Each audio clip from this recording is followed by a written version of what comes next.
When people can't control you, they'll do this instead. There is a moment, quiet, almost invisible, when someone realizes they can no longer make you react. And instead of respecting it, something in them shifts, not toward peace, toward strategy. You felt this before.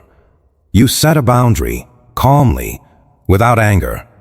And instead of being met with understanding, you were met with silence that felt like punishment, or sudden warmth that felt engineered. That moment wasn't random. It was the beginning of something most people never learn to recognize. Picture this. A person who used to raise their voice around you suddenly stops. No more arguments, no more pressure. Just distance. Cold, deliberate distance. You'd think this means peace. It doesn't. It means the method changed. Psychologists call this a shift from direct control to indirect influence.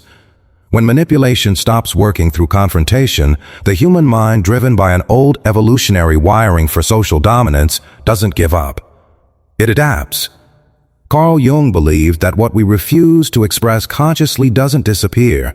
It moves into shadow and acts through us anyway. So when control fails openly, it doesn't vanish, it goes underground. This is where psychology becomes uncomfortable. Because the next tactic isn't loud, it's guilt. A sigh at the right moment, a comment laced with disappointment. I guess I'm just too much for people now. Notice how that sentence isn't an attack, it's a trap disguised as vulnerability. Alfred Adler would call this a subtle bid for superiority through apparent weakness, control repackaged as suffering. But something even more dangerous is happening beneath the surface. When direct control fails, some people withdraw affection not out of hurt, but as leverage. Silence becomes currency. Warmth becomes conditional. This is intermittent reinforcement, the exact mechanism behind slot machines and addictive relationships. Neuroscience shows that unpredictable rewards trigger far stronger dopamine spikes than consistent ones. So when someone alternates between coldness and charm, your brain isn't confused by accident. It's being conditioned. Most people never notice what comes next.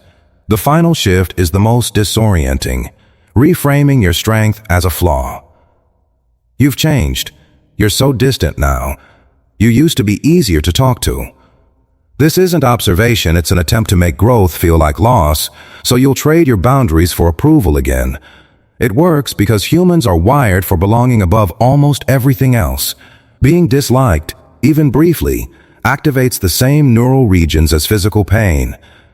This is why boundaries feel unbearable at first, not because they're wrong, but because your nervous system still remembers the cost of standing alone.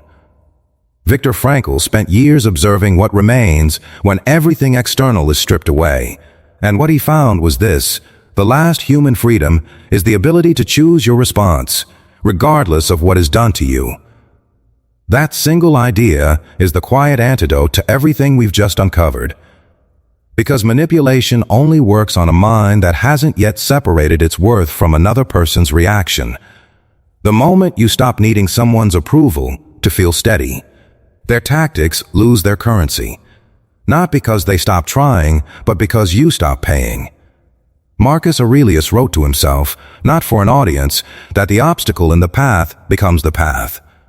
Applied here, it means this: the discomfort you feel when someone tries a new tactic isn't a sign you're doing something wrong. It's proof the old tactic already failed. And that is the layer most people never reach. They think emotional intelligence means avoiding conflict. It doesn't. It means recognizing the shape-shifting nature of control and refusing to shrink back into a version of yourself that was easier to influence. So the next time someone who could once move you suddenly goes quiet, or suddenly kind, or suddenly wounded, pause. Ask yourself what they're really responding to. Not your absence, your growth.